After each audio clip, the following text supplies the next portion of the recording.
اللہ نے میاں بیوی کو ایک دوسرے کا لباس قرار دیا. یہ ایک بڑی زبردست ایک پہچان ہے زوجین کی, میاں بیوی کی. لباس اس لیے کہ لباس کا کام ہوتا ہے آپ کے ان اعضاء کو چھپانا جو آپ کے لیے ضروری تو ہے لیکن آپ دنیا کے سامنے اس کو دکھانا نہیں چاہتے, وہ آپ کی بے عزتی کا ذریعہ بنتے ہیں. تو اللہ تعالیٰ نے مرد میں بھی سیکشول ڈیزائرز رکھی ہیں, عورت میں بھی سیکشول ڈیزائرز رکھی ہیں, اور یہ ڈیزائرز انسان کی فطرت ہیں. لیکن فطرت کے باوجود کوئی بھی ان چیزوں کو نمایاں نہیں کرنا چاہتا. یعنی جیسے آپ نے جانور دیکھے ہوں گے, وہ کھلے عام اپنی اس خواہش کو پورا کر رہے ہوتے ہیں. تو مرد اور عورت میں اللہ نے یہ خواہش تو رکھی ہے, مگر وہ کوئی بھی یہ نہیں چاہتا شریف آدمی کہ میں اپنی اس خواہش کو اس طرح سے پورا کروں کہ لوگوں کو پتہ چل رہا ہو. اس میں انسان کی بے عزتی ہے, رسوا ہو جاتا ہے. تو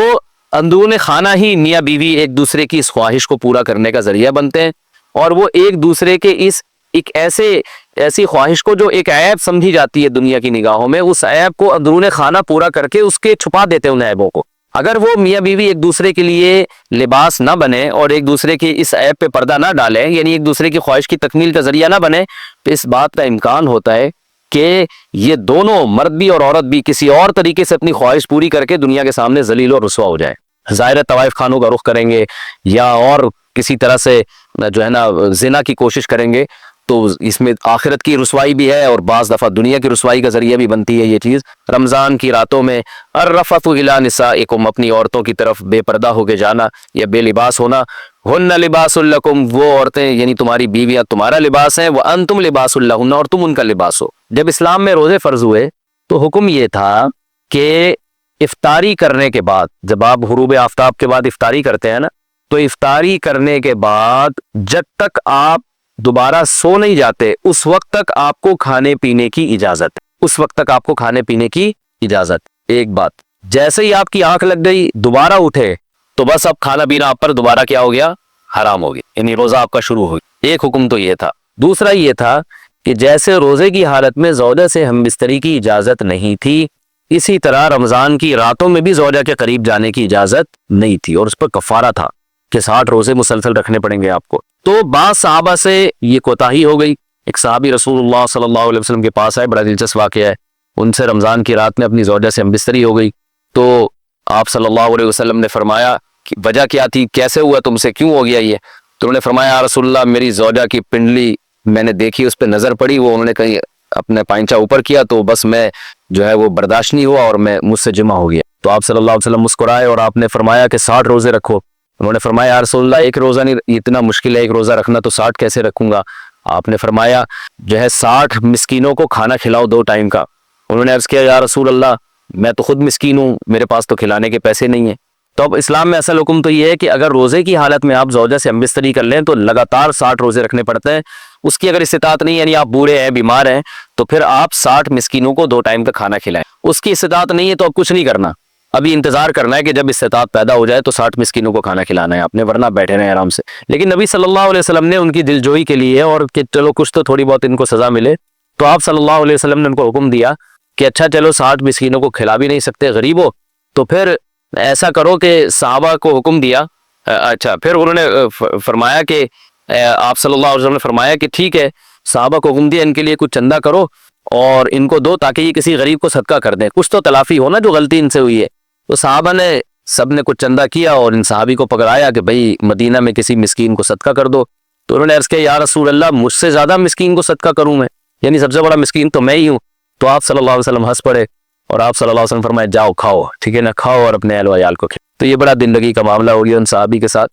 تو لیکن اللہ تعالیٰ نے حکم یہ نازل کیا کہ رمضان کی راتوں میں تمہارے لیے زوجہ کے قریب جانا جائز ہے, اس کی اجازت دے دی اللہ تعالیٰ نے, اور اس کی حکمت بھی بیان کی. علیم اللہ انکم کنتم تختانون انفسکم, اللہ جانتا ہے کہ تم اپنے ذات کے ساتھ خیانت کرو گے, یعنی خیانت ہی ہے نا, اللہ کے حکم کو توڑ دو گے. یہ حکم بہت مشکل ہے, اللہ کو پہلے سے پتہ ہے کہ تم نہیں اس کو فالو کر سکتے, لہٰذا ہم نے تمہیں چھوٹ دے دی. تو یہ آیت یعنی اس سیاق و سباق میں نازل ہوئی. تو اللہ نے فرمایا اوحل لکم, حلال کر دیا گیا ہے تمہارے لیے رمضان کی راتوں میں, الرفث الی نسائکم, اپنی عورتوں کی طرف بے پردہ ہو کے جانا یا بے لباس ہونا. ہن لباس لکم, وہ عورتیں یعنی تمہاری بیویاں تمہارا لباس ہیں, وانتم لباس لہن, اور تم ان کا لباس ہو. اللہ نے میاں بیوی کو ایک دوسرے کا لباس قرار دیا. یہ ایک بڑی زبردست یعنی ایک پہچان ہے زوجین کی, میاں بیوی کی. لباس اس لیے کہ لباس کا کام ہوتا ہے آپ کے ان اعضاء کو چھپانا جو آپ کے لیے ضروری تو ہے لیکن آپ دنیا کے سامنے اس کو دکھانا نہیں چاہتے، وہ آپ کی بے عزتی کا ذریعہ بنتے ہیں۔ تو اللہ تعالیٰ نے مرد میں بھی سیکشول ڈیزائرز رکھی ہیں، عورت میں بھی سیکشول ڈیزائرز رکھی ہیں، اور یہ ڈیزائرز انسان کی فطرت ہیں، لیکن فطرت کے باوجود کوئی بھی ان چیزوں کو نمایاں نہیں کرنا چاہتا۔ یعنی جیسے آپ نے جانور دیکھے ہوں گے، وہ کھلے عام اپنی اس خواہش کو پورا کر رہے ہوتے ہیں، تو مرد اور عورت میں اللہ نے یہ خواہش تو رکھی ہے، مگر وہ کوئی بھی یہ نہیں چاہتا شریف آدمی کہ میں اپنی اس خواہش کو اس طرح سے پورا کروں کہ لوگوں کو پتہ چل رہا ہو، اس میں انسان کی بے عزتی ہے، رسوا ہو جاتا ہے۔ تو اندرون خانہ ہی میاں بیوی ایک دوسرے کی اس خواہش کو پورا کرنے کا ذریعہ بنتے ہیں، اور وہ ایک دوسرے کے اس ایک ایسی خواہش کو جو ایک عیب سمجھی جاتی ہے دنیا کی نگاہوں میں، اس عیب کو اندرون خانہ پورا کر کے اس کے چھپا دیتے ہیں ان عیبوں کو۔ اگر وہ میاں بیوی ایک دوسرے کے لیے لباس نہ بنے اور ایک دوسرے کے اس عیب پہ پردہ نہ ڈالے، یعنی ایک دوسرے کی خواہش کی تکمیل کا ذریعہ نہ بنے، تو اس بات کا امکان ہوتا ہے کہ یہ دونوں مرد بھی اور عورت بھی کسی اور طریقے سے اپنی خواہش پوری کر کے دنیا کے سامنے ذلیل اور رسوا ہو جائیں، ظاہر طوائف خانوں کا رخ کریں گے یا اور کسی طرح سے جو ہے نا زنا کی کوشش کریں گے، تو اس میں آخرت کی رسوائی بھی ہے اور بعض دفعہ دنیا کی رسوائی کا ذریعہ بھی بنتی ہے یہ چیز۔ تو میاں بیوی اندرون خانہ ہی بند کمرے میں ایک دوسرے کی اس خواہش کو پورا کر کے ایک دوسرے کی خواہش پہ پردہ ڈال دیتے ہیں، بالکل جیسے لباس آپ کے جو جسم کے پوشیدہ اعضاء ہیں ان کو چھپا دیتا ہے۔ تو دو کام کرتا ہے لباس، ایک تو یہ کہ آپ کے جسم کے جو پوشیدہ اعضاء ہیں ان کو چھپا بھی دے گا، اور دوسرا لباس زینت کا کام بھی کرتا ہے، جب آپ لباس پہن کے باہر نکلتے ہیں تو اور اچھے بھی لگتے ہیں۔ تو اللہ تعالیٰ نے ایسا ایک انتظام کیا، میاں بیوی کو ایک دوسرے کے لیے ایسا بنایا کہ ایک دوسرے کی خواہش کو اندرون خانہ ہی یہ پورا بھی کر دیتے ہیں اور زینت کا ذریعہ بھی بنتے ہیں۔ جب میاں بیوی باہر نکلتے ہیں تو لوگ تعارف کروا رہے ہوتے ہیں نا، شادی شدہ آدمی ہے، پارکوں میں لکھا ہوتا ہے فیملی کے بغیر الاؤ نہیں، ان کو پتا ہے جو فیملی کے بغیر ہوتا ہے وہ قابل عزت نہیں ہوتا، فیملی والا آدمی قابل عزت ہوتا ہے۔ تو وہ زینت کا ذریعہ بھی بنتے ہیں کہ بھائی شادی شدہ آدمی ہے، بال بچوں دار آدمی ہے، بال بچوں والا آدمی ہے، تو زینت اس لحاظ سے بھی کہ لوگوں کو اس سے خطرہ بھی کم ہوتا ہے، وہ ایسی اوباش لڑکوں جیسی حرکتیں بھی یعنی حرکتیں بھی نہیں کرتا، اور زنا سے بھی بچ جاتا ہے وہ، تو اس لحاظ سے بھی لوگوں کو اس سے خطرہ نہیں ہوتا۔ تو ہر لحاظ سے ایک دوسرے کی زینت کا ذریعہ بنتے ہیں اور ایک دوسرے کی عیبوں پہ پردہ ڈالنے کا ذریعہ بنتے ہیں۔ تو یہ ایک اللہ تعالیٰ نے ایک پہچان کروائی ہے، اور اس میں اللہ نے عورت کا ذکر پہلے کیا، مرد کا بعد میں کیا، اس میں کیا حکمتیں ہیں، یہ ایک لمبا ٹاپک ہے، میں بیانات میں ذکر کر چکا ہوں، پھر تفسیر میں اس طرح کی باتیں ہوں گی تو بہت لمبی تفسیر ہو جائے۔ اور یہ اللہ نے فرمایا علم اللہ انکم کنتم تختانون انفسکم، اللہ کو پتا ہے تم اپنے نفس کے ساتھ خیانت کرو گے۔ خیانت کا مطلب جب اللہ کے حکم کو توڑو گے تو اپنے ساتھ ہی خیانت ہے نا یہ، تو اللہ کو پتا ہے کہ تم اس حکم کو فالو نہیں کر سکتے، یعنی رمضان کی راتوں میں بھی ہم پابندی لگا دیں تو پورا مہینہ زوجہ سے دور رہنا تمہارے لیے بڑا مشکل ہو جائے گا، اس لیے اللہ نے حکم دے دیا فتاب علیکم، اللہ تم پر متوجہ ہوا، وعفا عنکم، اور جو کوتاہی تم میں سے ہو چکی ہے، ان صحابی سے کوتاہی ہوئی تھی اللہ نے معاف کر دی، فالآنا، پس اب تمہیں اجازت ہے، باشروہن، ان سے تم ہم بستری کر سکتے ہو، یعنی رمضان کی راتوں میں، وابتغوا ما کتب اللہ لکم، اور وہ اولاد تلاش کرو، وہ چیز تلاش کرو جو اللہ نے لکھ دی ہے تمہارے لیے، یعنی اس سے مراد ہے اولاد، تو یعنی زوجہ کے قریب اس نیت سے جاؤ کہ تمہیں اولاد ملے۔ تو یہاں بھی کچھ باتیں، پہلی سوال یہ پیدا ہوتا ہے کہ جب اللہ نے اس حکم کو منسوخ ہی کرنا تھا، اللہ تعالیٰ نے رمضان کی راتوں میں زوجہ سے ہم بستری کی اجازت دینی ہی تھی، تو پھر پہلے پابندی کیوں لگائی جب منسوخ ہی کرنا تھا؟ تو مشرکین یہ اعتراضات کیا کرتے تھے کہ قرآن ایک بات پہ معاذ اللہ قائم کیوں نہیں رہتا، منسوخ کیوں کر دیتا ہے؟ اس کا مطلب ہے کہ یہ اللہ کا حکم نہیں ہے بلکہ یہ تو نبی نے اپنی طرف سے بنایا ہوا ہے، کیونکہ نبی جو ہے نا وہ حکم چینج کرتے رہتے ہیں۔ تو یاد رکھیں ایسا نہیں ہے، قرآن جب کسی حکم کو منسوخ کرتا ہے تو قرآن میں پہلے گزر چکا نا، ما ننسخ من آیت او ننسیها نأتی بخیر منہا او مثلہا، بعض دفعہ حکمتیں ہوتی ہیں، اللہ کے علم میں تو یہ ہوتا ہے کہ میں نے اس حکم کو چینج کرنا ہے، لیکن اللہ تعالیٰ پہلے ایک حکم نازل کرتے ہیں یہ بتانے کے لیے کہ ہماری اصل منشا تو یہ تھی کہ یہ حکم نازل ہو، لیکن پریکٹیکلی کروایا گیا کہ تم کمزور ہو، تو اور کمزوری کی وجہ سے تم اس حکم کو فالو نہیں کر سکتے، تو اللہ کتنا غفور رحیم ہے، اپنے اصل قانون کو چینج کر رہا ہے۔ تو اگر شروع ہی سے یہ حکم نازل ہوتا نا کہ رمضان کی رات میں زوجہ کے قریب جانے کی اجازت ہے، تو یہ جو اللہ کی ایک رحمت اپنے بندوں کے اوپر ہے، یہ رحمت نمایاں نہ ہوتی کہ اللہ اپنے بندوں، اللہ کی یعنی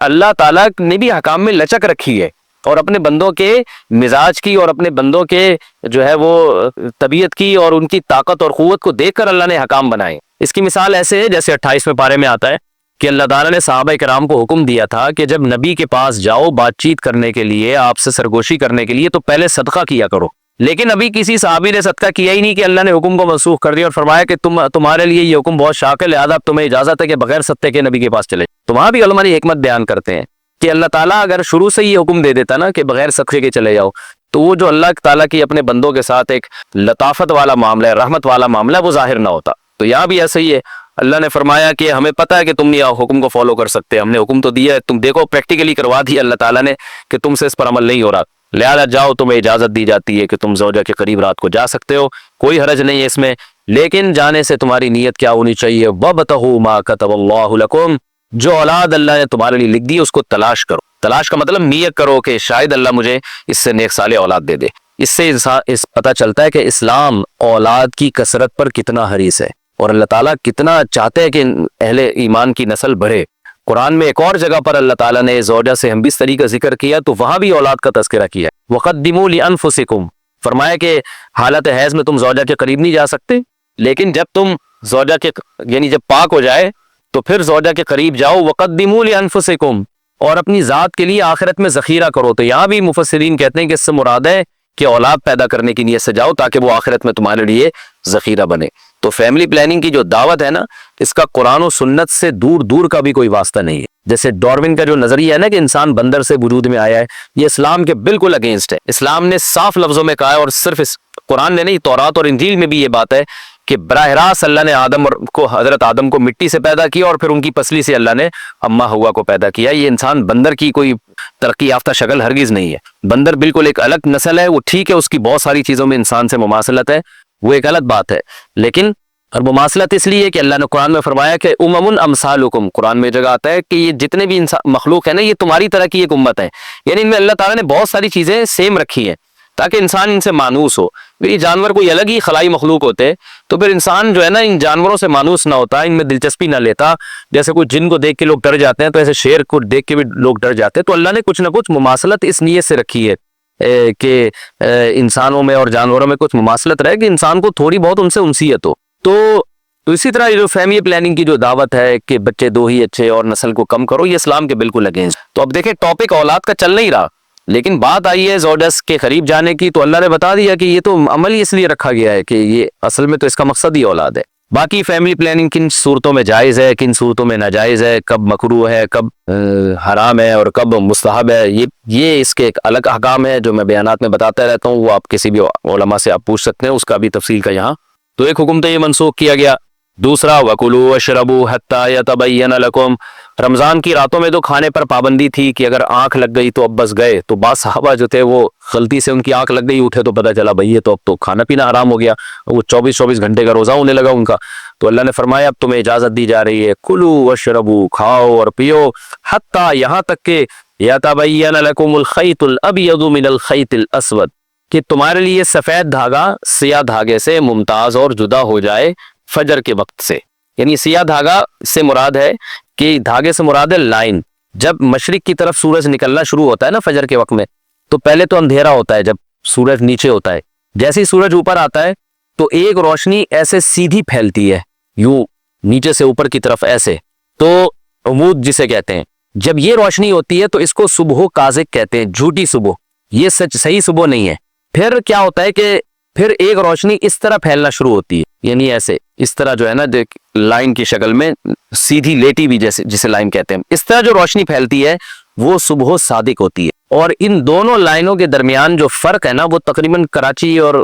پاکستان میں 15 سے 20 منٹ کا ہوتا ہے، یعنی صبح کاذب جھوٹی صبح اور صبح صادق میں۔ تو یہ جو لائن پھیلتی ہے اس کو خیط ابیض قرآن کہہ رہا ہے، یعنی سفید دھاگا کالے دھاگے سے۔ کالے دھاگے مطلب پہلے جو بالکل سیاہ تھا وہ کالی لائن تھی، اب اس میں ایک سفید لائن آ گئی۔ تو سفید لائن جب بالکل ممتاز ہو جائے، صاف پتہ چل جائے کہ وائٹ جو ہے نا روشنی پھیلنا شروع ہو گئی ہے ایسے لائن یوں کر کے، تو یہ سفید دھاگا ہے اور وہ کالا دھاگا ہے۔ یعنی جو کالے دھاگے میں وہ سفید دھاگا ممتاز نظر آنا شروع ہو جائے تو اللہ فرماتا ہے اس وقت تک تم کھا سکتے، جس کو ہم سحری کا وقت کہتے ہیں کہ بھئی سحری کا وقت اب ختم ہو گیا ہے، سحر کا وقت، اور اب جو ہے صبح کا وقت شروع ہو گیا اور فجر کی نماز کا وقت بھی شروع ہو گیا، جس کو عربی و فجر کا وقت بھی کہتے ہیں۔ تو یہ من الفجر جو ہے نا یہ کب نازل ہوا؟ پہلے تو اتنی آیت نازل ہوئی تھی کہ تمہارے لیے سفید دھاگا سیاہ دھاگے سے ممتاز ہو جائے۔ تو یہاں بھی اللہ نے ایک اپنی رحمت کا معاملہ کیا، کیونکہ یہ کنایا ہے صبح صادق سے۔ تو ہوا یہ کہ ایک صحابی بیچارے رات کو بیٹھ گئے، وہ اپنے تکیے پہ نا کالا دھاگا اور سفید دھاگا رکھ کے، اور صبح دیکھنے لگے کہ جب یہ دونوں میں فرق پتہ چلے گا تو میں کھانا پینا بند کر دوں گا.